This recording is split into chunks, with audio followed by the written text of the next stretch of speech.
Hi, Delaney. How are you? I'm good. How are you? Great to talk to you. Hey, my condolences on the passing of your dad too. I know Thank you. that Appreciate it.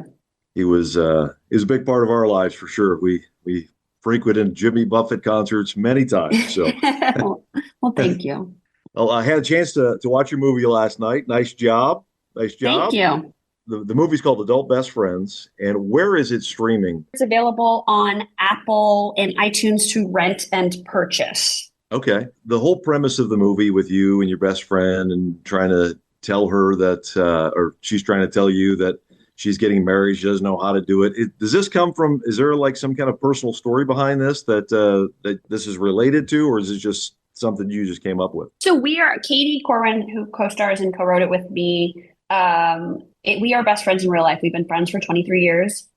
So the emotional beats and the friendship journey and the milestones element of it is, based on our friendship, but the plot is fictional. We made up the plot. The characters are all made up. So, and they're probably, we play ourselves a little bit, but very exaggerated versions of ourselves. So there's a lot of truth to it, but yeah, we definitely had took creative liberty with Katie didn't lie to me about her engagement and didn't take me on a trip, but we have experienced, a lot of change together. Oh, I'm sure. So, sticking with your actual names in the movie, was that done just because you guys are such good friends, or? I think yes is, but I always say like it was a bit lazy in terms of we were doing so much that the idea of having to like pretend that we had other names too felt like if we're playing ourselves, if we're playing best friends, we're playing ourselves. Let's just keep the names.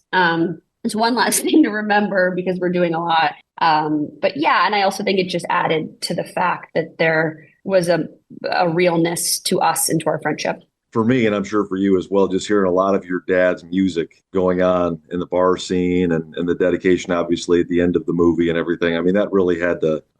Did you do this movie kind of as a tribute to your dad? Was this in the works before he passed, or? Yeah, so it was in the works before he passed. So I shot it the summer he passed. So when I came back from when we wrapped, I had about 1 week with him unexpectedly, and then he passed. So when I was editing, I had always told him and I had always said that we would have his music playing in the jukebox in the background. But then I think once he passed, I wanted to have a more obvious tribute to him. So that's why I cut one of the montages to his songs and added the dedication. And I always said, he hated more than anything to bum anyone out and turn anything into a sad situation. So the dedication comes at the final moments of the movie because I knew the last thing he would want is the movie to end happily and then have an in memoriam to him and then go into my friend Corey dancing. So I think, I wanted to preserve his legacy and, keeping everyone happy and keeping it as a happy ending, but also, strike a balance. And I want to pay tribute to him because he obviously has given me everything I have and was very influential on me. That's awesome. Now, I saw, speaking of your dad, that you did a video series with your dad called Buried Treasure, and just about some of the different songs and the deeper cuts and the influences of why those songs were important to him. Do you think that will ever transition into an actual documentary about your dad that you may actually do, or? I think there's some documentaries in the works about him, not that that I'm deeply involved with that I'm aware of, but yeah, sure, I would love to do something more long form on him in the future. I don't know what that looks like or when that is, because I really would love to focus on getting my own stuff out there and on comedy and writing right now. But I love documentary, and yeah, it would be a great honor to do something about him.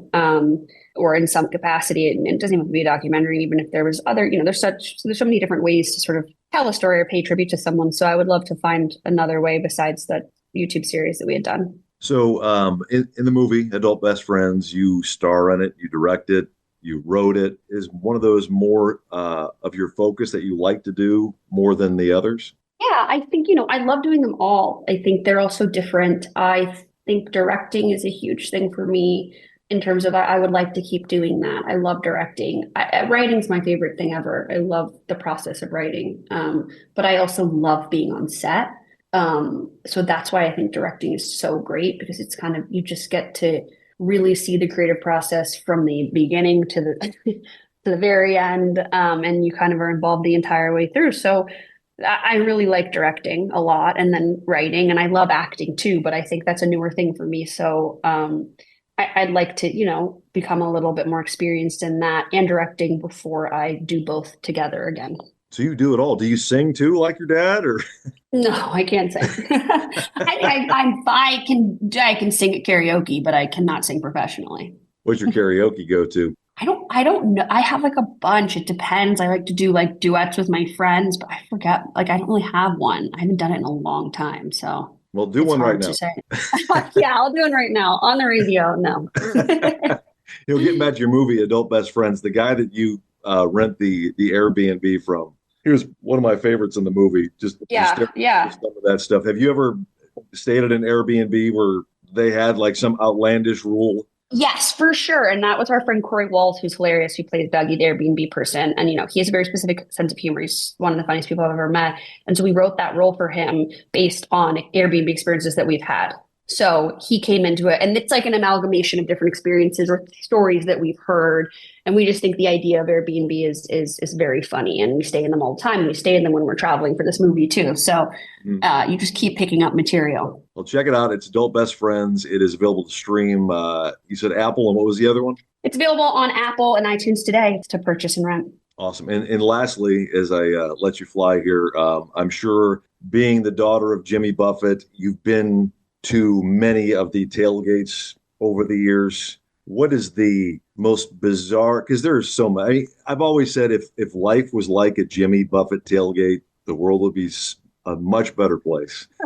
But, I didn't go to that many. I went to his kids. I just think I have a general fond memory of when I went to concerts as a child. We would take a golf cart around and kind of look. It was like, and go look at all the best costumes and, how people would deck out their trucks and stuff like that. So I think I just have a general fond memory once we went to the shows going out, but I can't remember specific tailgate things because I saw so many things. And so many creative ways to tailgate, more so than anywhere else. So people were camped out for a while. I just think it's a great experience, and I always loved going out and seeing the costumes and the license plates and all of the like tricked out vehicles. you never meet a stranger at a Jimmy Buffett concert. I will say that. Everybody's a friend. Well, hey, thanks for spending a few minutes with me. Good luck with the movie. We enjoyed it a lot, and thanks so much. Good luck to you. Thank you so much, Dan. I appreciate it. Take care. Bye. Podcasts by Federated Media.